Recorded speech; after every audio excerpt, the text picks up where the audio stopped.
Welcome to the Hurst Trading Room. My name is David Hickson and this is a video update for the 13th of July 2015. How time flies. I've been speaking about this week for many weeks now in terms of it being the anticipated time for a 40-week cycle trough to occur in stock markets around the world. And indeed it looks as if though that 40-week cycle trough has formed, so we'll take a look at those markets as soon as you have read and made sure that you have understood these disclaimers. Please take advantage of the resources that we make available to help you learn about Hurst cycles. I obviously don't repeat all the basics in every single podcast video that I record, and so if some of what I'm saying goes over your head and you don't understand it, then please make sure you take advantage of these resources in order to learn as much as you can about Hurst cycles.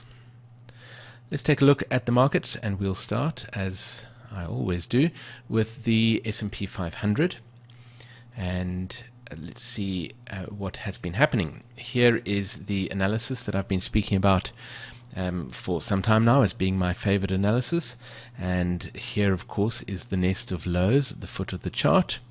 So the nest of lows tells us when we expect the next cycle, in this case a cycle trough of 40-week magnitude. So that's been the big event that I've been looking forward to for some time, and as I mentioned, that nest of lows has been roughly centered around this week, or the middle of July. You can see it's actually slanted slightly over to the left at the moment in this analysis.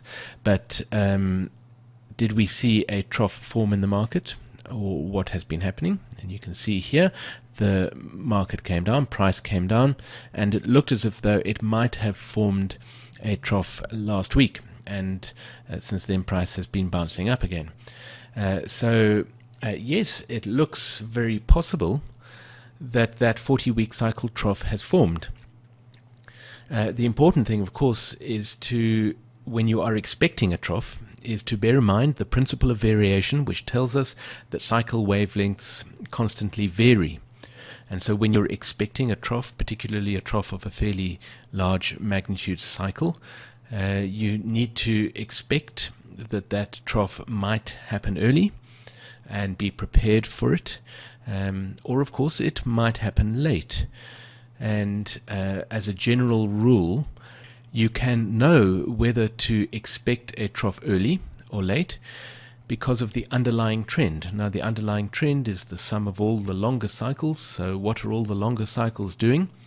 Well, this is a trough of the 40-week cycle, and the 18-month cycle is still going up, of course. Okay, so that's providing some upwards pressure.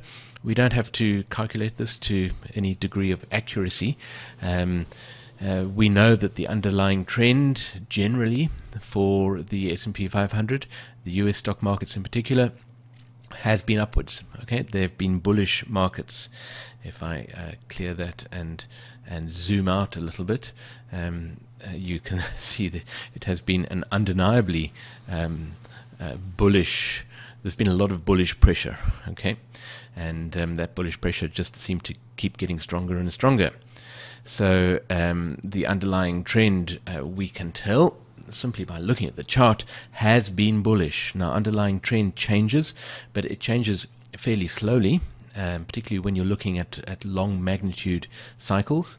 In my opinion, the markets are beginning to show some bearish signs, so they are beginning to turn down, or at least the bull is weakening. But nevertheless, the underlying trend for this 40-week cycle trough, which we are expecting at the moment, is probably still fairly bullish. Now when you have a bullish underlying trend, you expect troughs to occur early.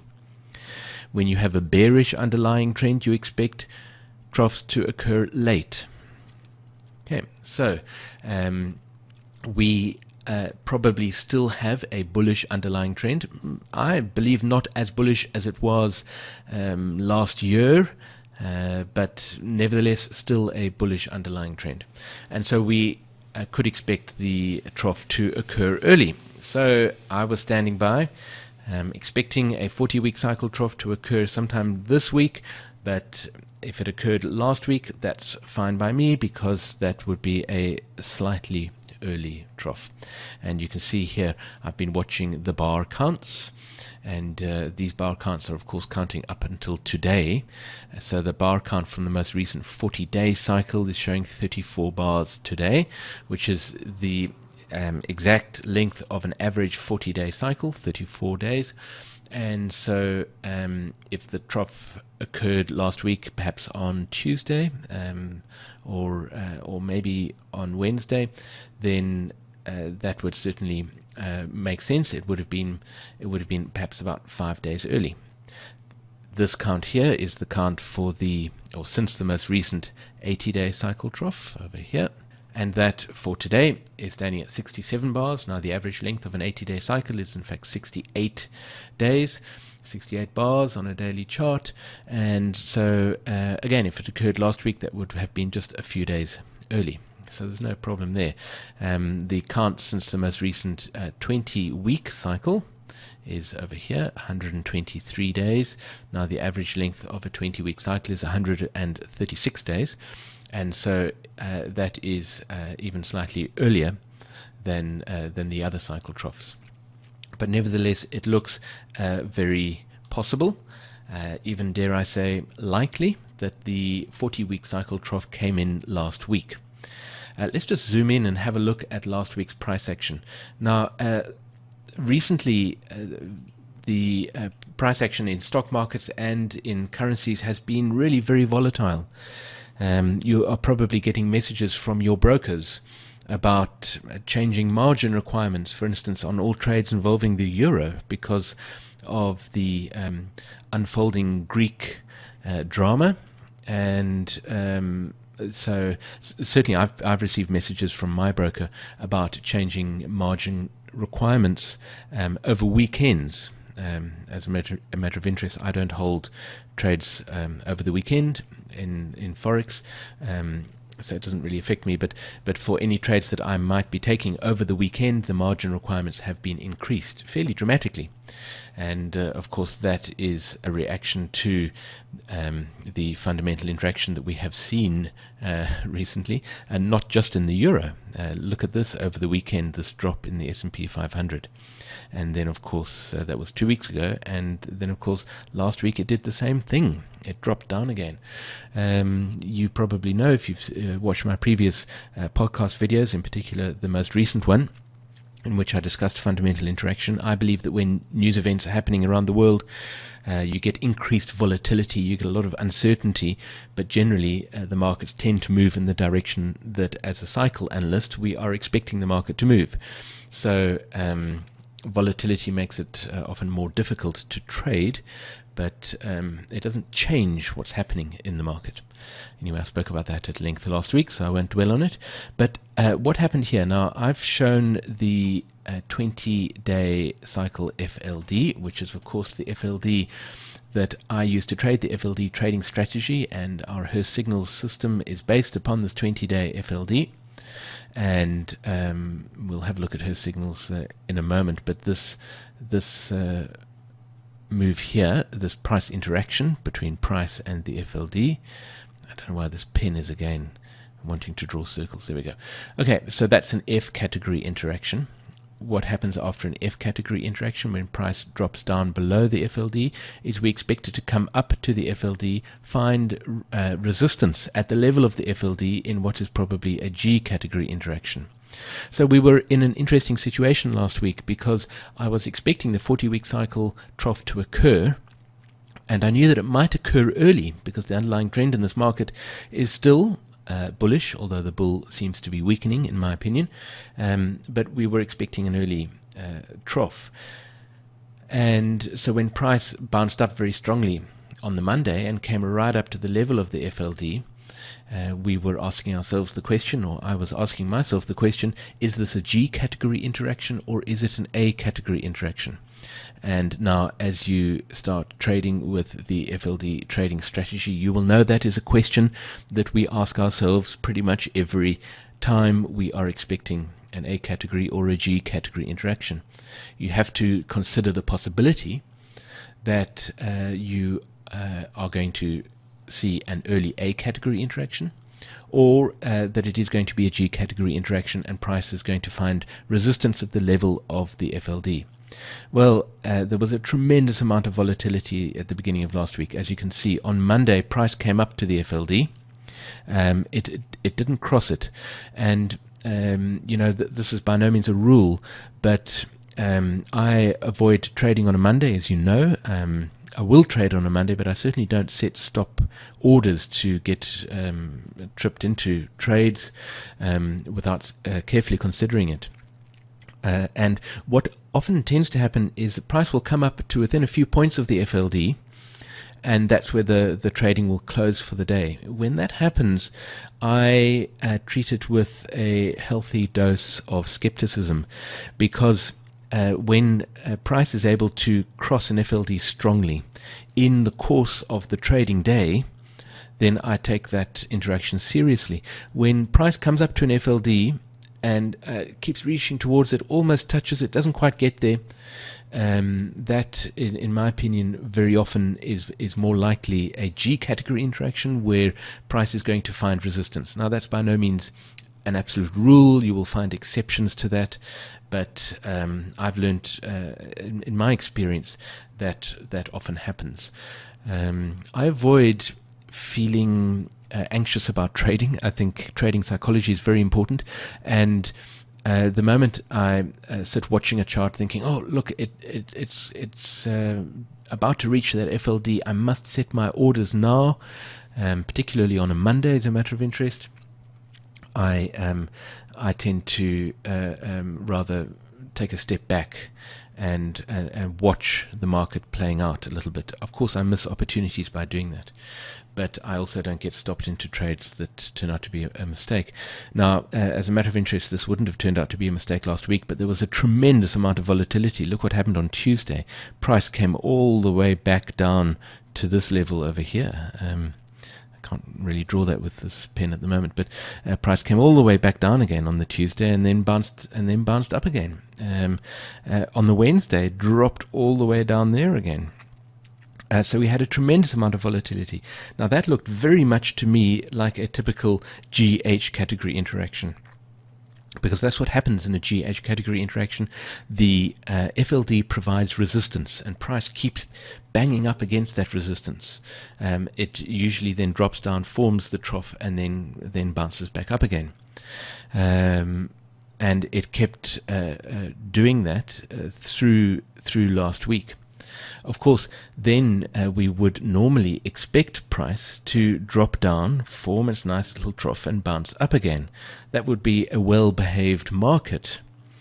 However, it's important to keep an eye on other markets, and in particular, recently I found it very useful to take a look at European markets, in particular the DAX.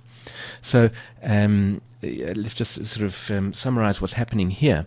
Last week we saw price continuously banging up against this FLD and straddling it. The high was above the FLD, the low was below it, and it looked like a typical G category interaction. We expected the H category interaction to occur next, which is price dropping down here into the trough and then bouncing up again.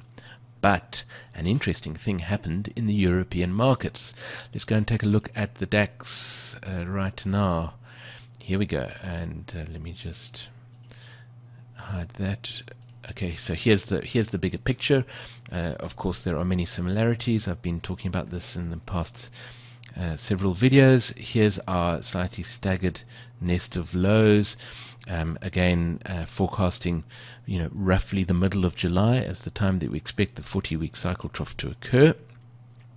And let's take a look. Let's zoom in and see what actually happened last week. Here it is, and there's the FLD. Now, can you see what happened last week? We were below the FLD. Of course, here's our F category interaction as price crossed down below the FLD. Price sort of pulled back up again, which is very common. We often see that, and did a little bit of a pull up over there, and then came down, formed a trough on Wednesday. And that, of course, was a potential 40-week cycle trough, because again, although the underlying trend is not nearly as bullish in the DAX or the European markets as it is in the US markets, we do still, in terms of the 40-week cycle, I believe, still have a fairly bullish underlying trend. I think it is really in the process of turning down, and I wouldn't be surprised to see the next 40-week cycle turn into a bearish shaped cycle, indicating that it has a bearish underlying trend. But in terms of today, there is still enough bull in the market.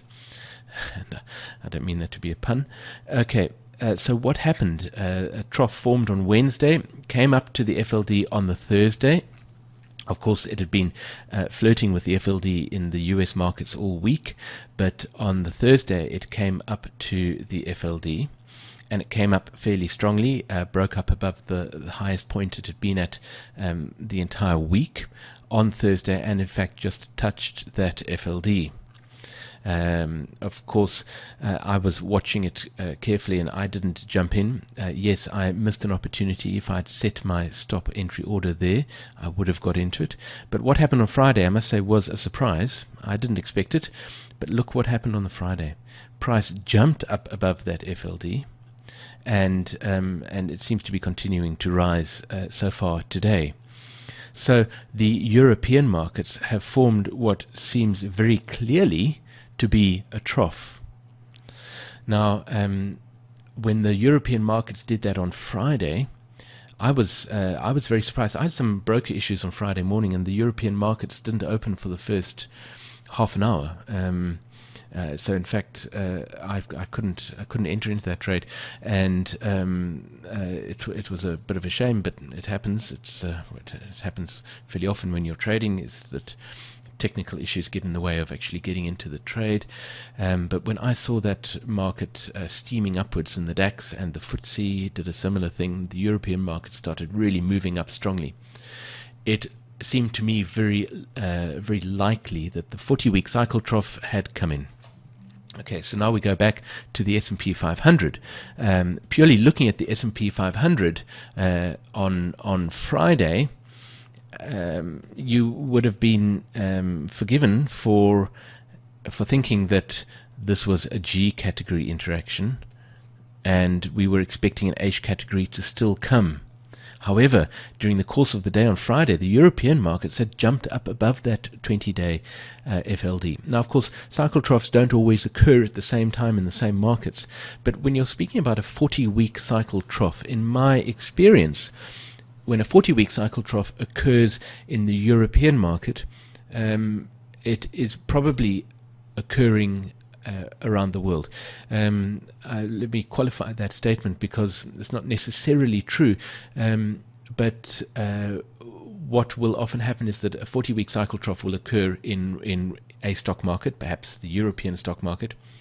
If it isn't the 40-week cycle trough in the US market, then the 40-week cycle trough will most probably occur at the next 40-day cycle trough, for instance, or the next 80-day cycle trough. But it is unlikely to occur the next week, in my experience. Of course, you find exceptions, but generally, big cycle troughs of 40 weeks or 18 months tend to occur really, very close, within a few days, or they occur 40 days later or 40 days apart. It's not that common to see them occurring the next week. So when I saw Friday's move in the DAX, the European markets were pulling up. The US markets had been struggling, and I was still expecting the move down for the H category interaction. But of course, the US markets, as you can see from that green bar, the US markets were building up some strength through the course of the day on Friday. And when I saw that happening, it seemed likely to me that the 40-week cycle trough had probably formed. Even though the actual price action in the S&P 500 was was tricky. It was fairly volatile with lots of bouncing up and down. But when the 40-week cycle trough seemed so obvious in the European markets, I must say it seemed very apparent to me. An interesting thing happened in Hurst signals. Let's have a look at the S&P 500. Here is the S&P 500 in Hurst signals, and let me just sort of tie this in with the analysis we've been looking at.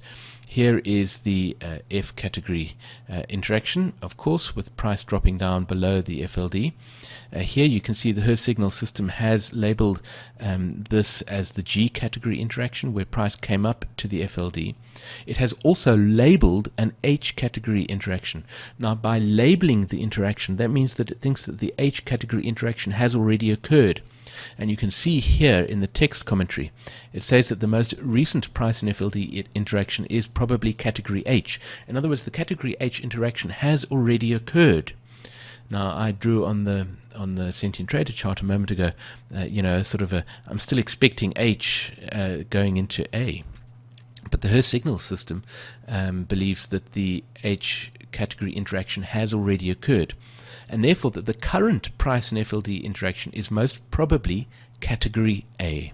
So in other words, this price move up on the Friday, the Hurst signal system is stating that that interaction is most probably the category A interaction.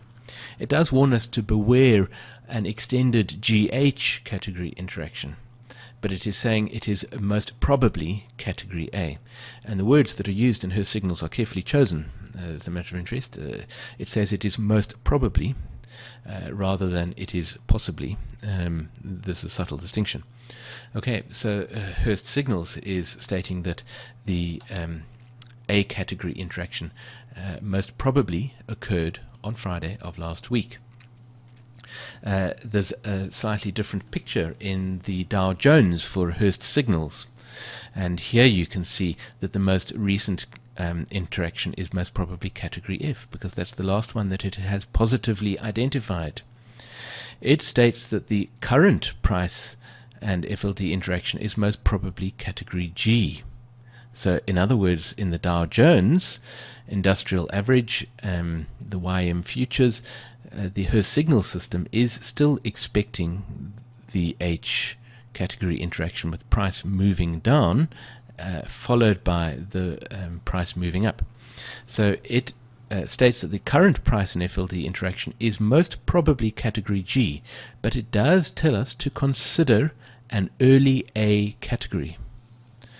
So it's important. There are so many subtleties to performing a Hurst cycle analysis, and it's important to bear these subtleties in mind. It's very important to watch different markets, in my opinion. You really shouldn't just focus all your analysis and trading efforts on one market. Even if you're only trading one market, that's fine. You must keep an eye on what's happening in the other markets. It's a very important lesson that I learned as a trader living in South Africa, where South Africa is a bit like the Wild West. Trading the South African market, there is extraordinary volatility, and it can be very difficult to trade.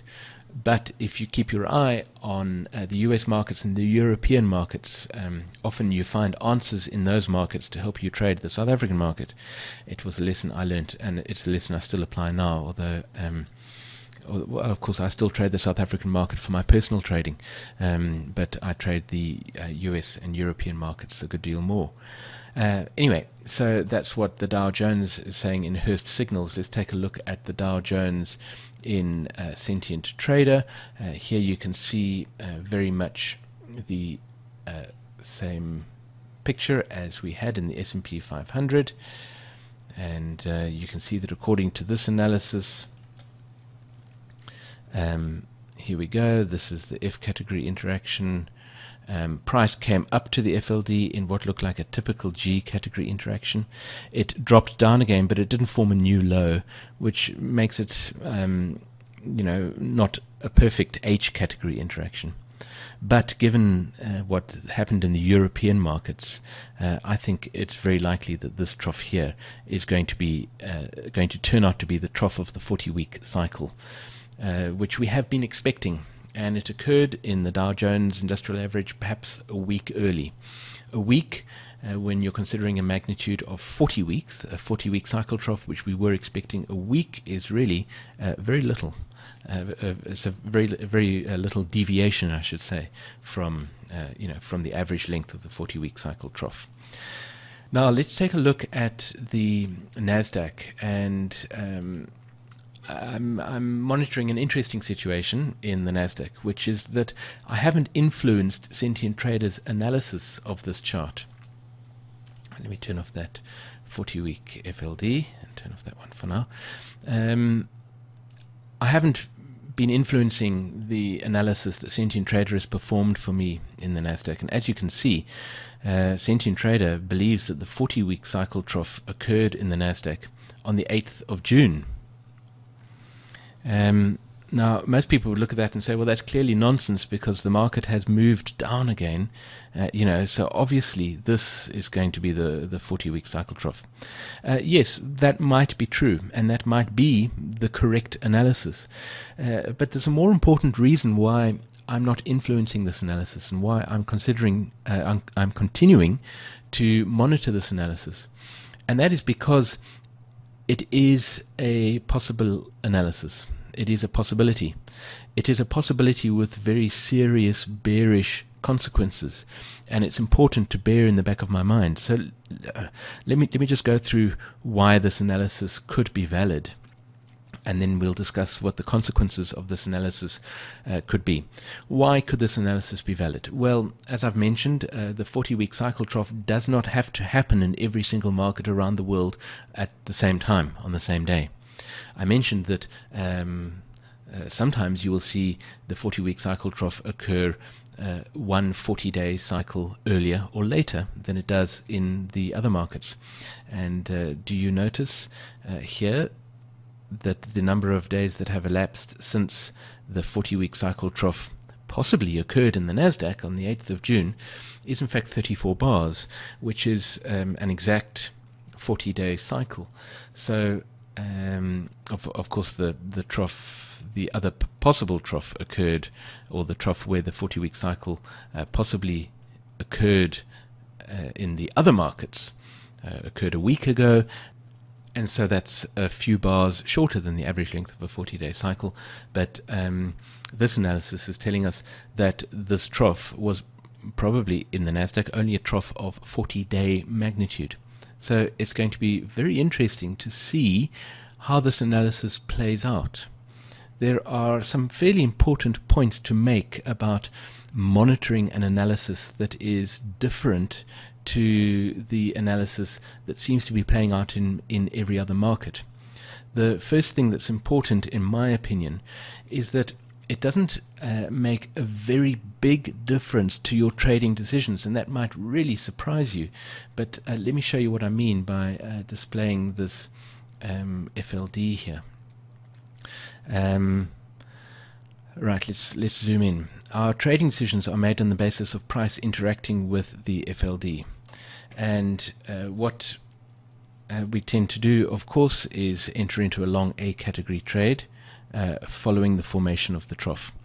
Now, as you can see, price came up to the FLD, then stayed down below it, then finally crossed it right down here at this level over here. It was a terrible A category trading opportunity. It was one that just really didn't work and was fairly impossible to get into. But nevertheless, according to our definitions of the interactions between price and the FLD, if this analysis is correct, in other words, this is the 40-week cycle trough over here, then that is the A category interaction, as bad and difficult as it was. And this here was the B category interaction. Now, what normally happens with the B category interaction is the price finds support at the level of the 20-day FLD. Did it find support at the level of this FLD? No, it didn't. However, there is an exception to the rule that we don't enter a trade for a short B category trade. And make sure that you have studied this material in the Hurst Cycles Trading Academy in your course. And the exception to the rule that we don't enter into a B category short trade is when the preceding 80-day cycle trough, in other words the trough that starts the sequence, this trough over here, when that trough is a straddled trough, then you should consider entering into a short B category trade. What is a straddled trough? A straddled trough, in very simple terms, is a trough that seems much too small, much too insignificant for its magnitude. So if we look at our M shape, we normally expect an M shape to be like that, and you know, the big magnitude troughs are here and here, and over here you get a smaller magnitude trough. That's what you expect. But sometimes, of course, you get an M shape, and this insignificant seeming trough over here turns out to be, you know, the really big magnitude cycle trough. It happens in the market. It happens fairly often, and that is what we call a straddled trough. It's a term that Hurst defined, and let me just zoom back out again on this chart, and I can show you why this trough, in my opinion, is a straddled trough. When I draw cycle shapes, I start at the previous trough, of course. I draw up to the peak, and then draw down to the trough, then draw up to the next peak, and then you know, draw down to the next trough, which hasn't happened yet. But can you see what I mean by this being an insignificant trough? So we've got two sort of contradictory things happening here. On the one hand, it's a very insignificant trough, and you're probably looking at it and saying that cannot possibly be a 40-week cycle trough. But an important thing to bear in mind with Hurst cycles is that troughs aren't always they don't always look as impressive as they should, and it's a very important concept to bear in mind. And so this analysis is contradicting what that trough looks like, and it's telling us that that is a trough of the 40-week cycle. Fine, so if we accept that that is a trough of the 40-week cycle, then it is clearly a straddled trough. Now, I said I would speak about the bearish consequences of this analysis. If this analysis turns out to be true, it has very bearish consequences. Why? Well, because a straddled trough usually has fairly symmetrical price action surrounding the straddled trough. So let me just change this chart a little bit, and there we go, and let me discuss what a symmetrical price action actually means. A symmetrical price action surrounding this potentially straddled trough, and I need to keep using words like potentially and allegedly and so on, because this is by no means without question the correct analysis, but it's a possible analysis. It's an interesting analysis, and it's a very worrying analysis because of the bearish consequences of this analysis, which is why it's an important analysis to bear in mind, I believe. So that is the price action that we can see. Okay, that's the M shape. Of course, you know, we can draw sort of, you know, the other M shapes in there and so on, but let me not. In fact, I've just messed up that drawing already just by doing that. So let's just keep this simple and look at a basic M shape, rising up to a peak, coming down to a trough. If we get a symmetrical price action surrounding this 40-week cycle trough, then that implies that we're going to get a peak about here, and then the market's going to come down. Can you see that price has already come up and formed a second peak over there, slightly earlier than we would have expected out of a perfect symmetrical price action, but it's already reached that level. Could it be that that is, you know, the final peak that we're going to see in this 18-month cycle? In which case the market has already turned down, and we're in this part of the price action over here. If this analysis is the true one, and if the 40-week cycle trough did form on the 8th of June, then we are already in our bearish move downwards in the NASDAQ. And of course, the other markets are likely to follow suit fairly soon. So this has very bearish consequences. It indicates that the markets are expected to fall all the way down into the next 18-month cycle trough, which is expected sometime early next year. So we're looking at, you know, a good 9 months of pretty much downwards price movement. It's a very important thing to bear in mind, in my opinion. But let's just go back to that zoomed in image, and let me continue explaining why monitoring an analysis like this, even though it's so different, is not that different in terms of trading. So here's our B category trade. Normally we wouldn't consider a short B category trade unless the previous trough was straddled, which in this case it clearly was. So we would have considered a short B category trade. Now in the other stock markets that we've been watching, that was of course an F category trade. So we would have entered an F category short trade in the S&P 500 and the Dow, and we would have entered a B category short trade in the NASDAQ. Nevertheless, they were both short trades. Do you see how the fact that we're looking at a different analysis doesn't affect the fundamental core decision, which is to enter into a short trade? Okay, then we would look at entering into a C category trade. So of course here things get different, because as price came up here, we would be thinking, okay, C category trade. And that turned out to be a bit of a disaster. But it would only have been a disaster if you weren't thinking, if you weren't applying a basic understanding of what's happening in this market. Before entering into a C category trade, you have to ask yourself, is this a good environment to enter into a long trade? Let's take a look at the evidence. Here's our A category interaction. Wow, that was a mess. It took price ages to get through that FLD, and when it did get through the FLD, it potentially fulfilled its target, but it was a bit of a weak A category trade. The B category trade, how did that fare in terms of finding support at the level of the FLD? It dropped way below it. And as I've said many times over the past several weeks, a B category interaction which drops way below the FLD is a very bearish sign. Okay, so these things are all screaming, the bear has started in this market. So entering into a C category long trade probably would not have been a very sensible thing to do.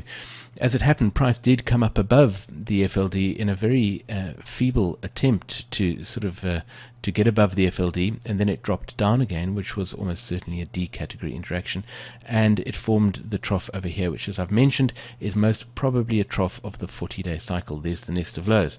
So again, a slightly early 40-day cycle trough. And of course the interaction that is playing out now is the E category interaction. Now do you see what's happening with these two different analyses? We are mostly making the same trading decisions at the same time. In terms of this short B category trade matched the short F category trade in the other markets. This long E category trade matches the long A category trade in the other markets. I have to say though that this analysis and the general picture in the NASDAQ is looking so bearish that I am certainly not chasing a long E category trade in the NASDAQ. I think it's important to bear this analysis in the back of your mind when you're trading these markets. We're beginning to see bearish signs appearing, and there are more and more of them, and they are becoming a little bit worrying. So let's just wrap up the discussion of the stock markets. I want to get to some forex pairs in this video still.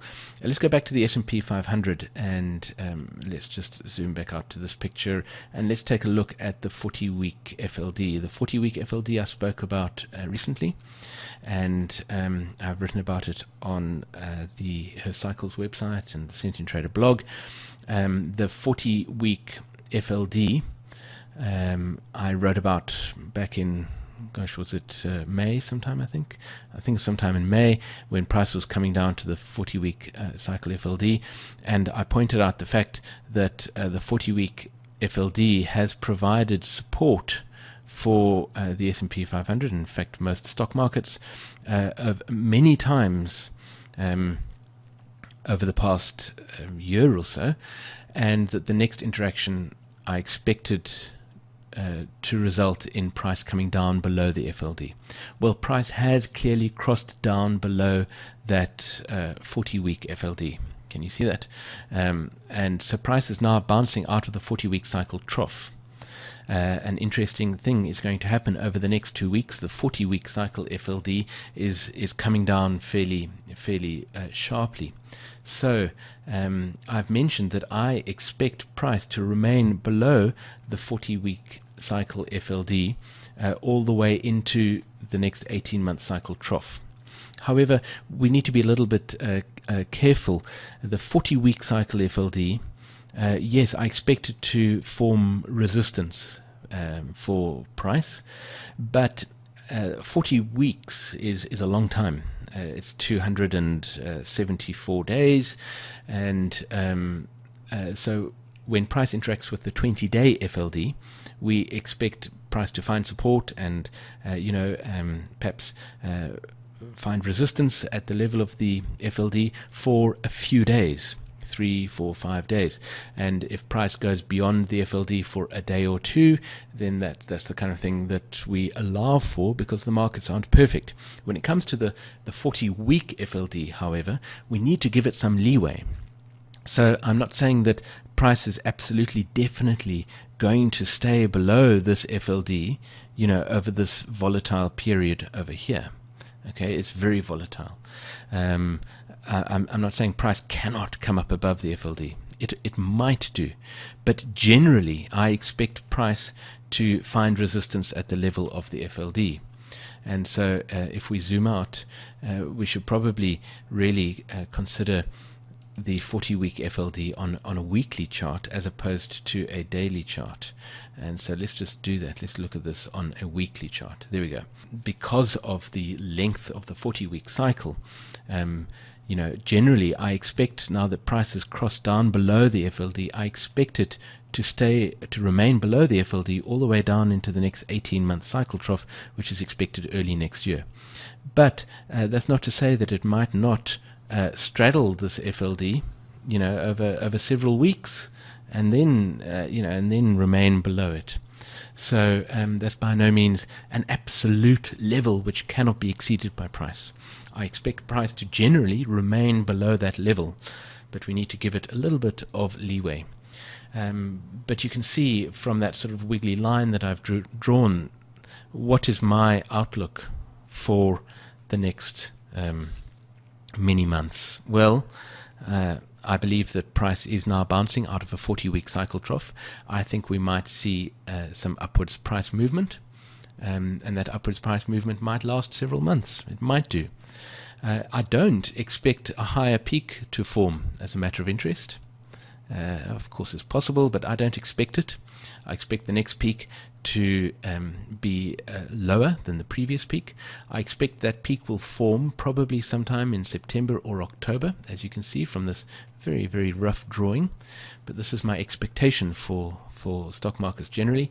And after that peak in September or October, I expect the market to come down fairly hard into early next year. Okay, let's take a look at the euro to US dollar, because some interesting things have been happening in the euro to US dollar. The euro to US dollar has been very well behaved for quite some time, as I think you can see, and I've done this in most of my previous videos. But here you can see the A category interaction. Here's B, right in time for the 20-day cycle trough. Here's C as it bounced up. It didn't get very high up. Here's D dropping down into the 40-day cycle trough. Here's E. Here's F over here. G and H hardly happened. They've disappeared, which does sometimes happen. And here's the 80-day cycle trough. Here's our A category interaction. Here's our B. Here's our C. I've been discussing that over the past several weeks. Here's our D category interaction. But now something seems to be going wrong in the euro, and it's not really any big surprise with all the discussions about Greece remaining in the euro. So it's not really any big surprise. We do still expect the market to play out according to the cycles, of course. So here's our D category interaction. We expected a 40-day cycle trough to occur. It might have occurred there, or it might have occurred here. And it looks as if the price is coming up and breaking up above the FLD in an E category interaction. However, can you see how the euro is really struggling, and it looks as if though the time of nice cleanly balanced cycles is probably behind us, and the bear is beginning to catch up with the euro again. Is that any surprise? No, it's not, because of course we get M-shaped cycles, and so here is the M-shaped cycle for the 20-week cycle. Now the next 20-week cycle trough is expected about the middle of August, and so here's the M shape that is formed in the markets. Okay, now that's a symmetrical M shape that I've drawn there, because price action has been fairly symmetrical in the euro. But there are some important points. The first thing is that this second peak over here, where was that? That was in the middle of June. That second peak was not higher than the first peak. So it indicates a bit of a shift to bearishness. Okay. The other very important thing is that we are clearly on the downside of this cycle. Can you see that? Here the cycle's going up, forms a peak, and here it's going down. So we are on the downside of the 20-week cycle. So we do expect this market to turn fairly bearish. And here we had a fantastic E category long trade, jumping up to new highs. Let me clear that. Here was a really fantastic E category long trade, going up to new highs. Very profitable long trade. Do we expect another very profitable long E category trade here? No, definitely not.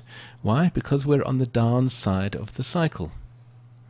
Now, of course, cycles don't always form symmetrical patterns in the markets, and in a very bullish market, we could see a very distorted M shape, which just keeps going up. But in the euro, there have been indications that this cycle is forming very symmetrical shapes. There's that M shape.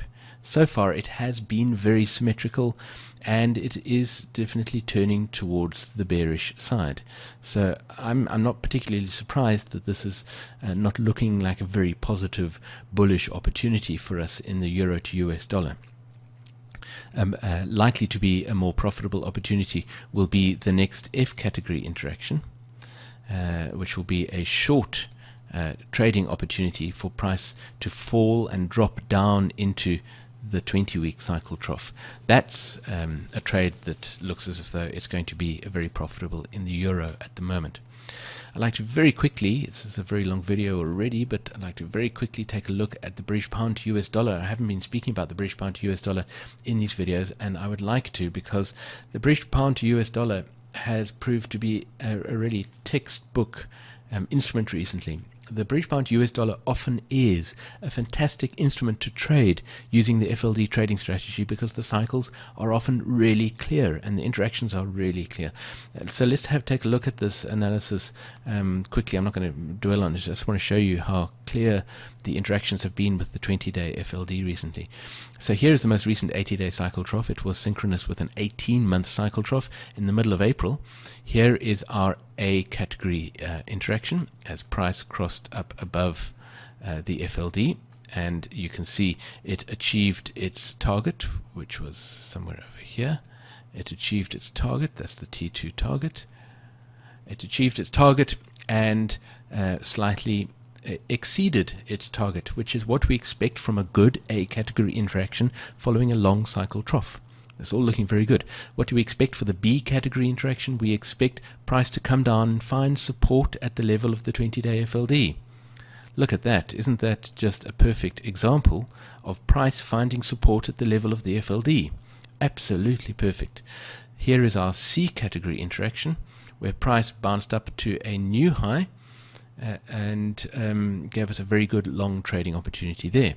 The D category interaction occurred here as price dropped down through the FLD and headed down towards the 40-day cycle trough, which is over here. Then price bounced out of the 40-day cycle trough, giving us a really good E category interaction. Now, speaking a moment ago about the E category interaction in the euro to US dollar not being very good. Why? Well, because we were on the downside of the cycle, and here, of course, in the British pound to US dollar, we're still on the upside of so many cycles. If this was a trough of the 18-month cycle, as I believe it was, then we've got a lot of cycles pushing up. So the E category long trade should have been a very profitable trade, and it was a very profitable trade. Then, of course, we had the F category interaction with price dropping down below the FLD. Now, price is coming back up to the level of the FLD, where we expect a G category interaction. Or is it just possible that the 80-day cycle trough formed over here, in which case this is an A category interaction? So I feel as if they've gone full circle, because one of the things I said in the first few minutes of this video was that one of the things that we're often asking ourselves is this a G category interaction or is it an A category interaction? And I'm certainly asking myself that question today. How am I going to deal with that uncertainty? Well, I have not set entry orders at the level of the FLD. It's Monday. I don't like doing that. I can see price coming up to the FLD. I'm not going to suddenly chase after this trade. I'm going to watch it. You might want to set entry orders at the level of last week's high, which is just a bit above the FLD, if you were an aggressive trader. I'm not an aggressive trader, and so I won't be doing that. I will be watching how price reacts as it comes up to this FLD. If it steams upwards and gets up here by the end of today, I will have missed an opportunity, clearly. But I actually am very wary of the fact that this might turn out to be a G category interaction, and it might spend a few days tracking along this FLD before dropping down and forming another 80-day cycle trough. However, it does look very possible and very likely that an 80-day cycle trough did form last week, and that would make sense because currencies often move in combination with stock markets. And so if a 40-week cycle trough formed in stock markets, as I believe it did last week, then it is very possible that that is the 80-day cycle trough. So I don't want to miss this opportunity. How am I going to handle the situation? I'm going to watch this very carefully. I am not going to jump into a trade today. If today's the big move and I miss it, well, that's going to be a pity, but I'll accept that. I'm going to look at the high price, and I'm going to set my entry levels at the level of the high price as we move through the week.